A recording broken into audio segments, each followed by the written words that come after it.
Hello, hi, नमस्कार. Welcome back to Neeta's corner. तर गोवा फिरून आल्यानंतर बऱ्याच जणांनी आम्हाला विचारलं होतं, खर्च किती आला, कसे गेले होते, कपडे कुठून घेतले होते आणि बरेच क्वेशन विचारले होते. तर one by one me video through तुमच्यासोबत शेअर करणार आहे. तर हा आहे फर्स्ट डे आणि भरुचमधून डायरेक्ट मडगाव ट्रेन होती 7:30 वाजता संध्याकाळी. जाताना आम्ही टिफिन घेऊन गेलो होतो त्या दिवशीचा आणि एसी तिकीट्स आम्ही आधीच बुक केले होते. जेवण वगैरे आम्ही ट्रेनमध्ये केलं आणि मुलांनी सुद्धा भरपूर एन्जॉय केलं.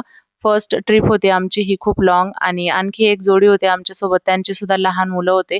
त्यामुळे आम्ही पॅकेज तिथे गेल्यानंतर बुक केलं. तर संध्याकाळी 7:30ला आम्ही निघालो आणि सकाळी 10 वाजता आम्ही मडगावमध्ये पोहोचलो होतो. तिथून टॅक्सी करून आम्ही हॉटेलवर गेलो आणि तिथे गेल्यानंतर पॅकेज बुक केलं बाकीच्या दिवसांचं ट्रॅव्हलिंगचं. तर हॉटेल जे होतं ते मिडलला होतं साऊथ आणि नॉर्थ गोवाच्या त्यामुळे दोन्ही आम्हाला फिरता आलं. आणि संध्याकाळी आम्ही फ्रेश होऊन, जेवण वगैरे करून रेडी होऊन बीचवर गेलो. हॉटेलच्या जस्ट बाजूलाच बीच होतं त्यामुळे पायी चालत गेलो होतो आणि खूप छान वाटत होतं कारण संध्याकाळी बीचवर खूप भारी वाटतं.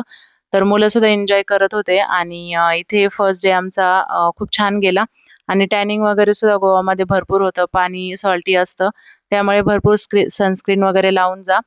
तर संध्याकाळची वेळ असल्यामुळे पहिल्या दिवशी टॅनिंगचा फार जास्त त्रास झाला नाही आणि मुलंसुद्धा खूप एन्जॉय करतात बीचवर.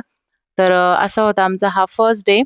वन बाय वन बाकीच्या व्हिडिओमध्ये मी तुम्हाला बाकीची इन्फॉर्मेशन शेअर करेल, किती खर्च वगैरे आला. तर रिझनेबलच आम्हाला खर्च आला होता कारण बाय ट्रेन आम्ही गेलो होतो. तर असा होता व्हिडिओ. बाय.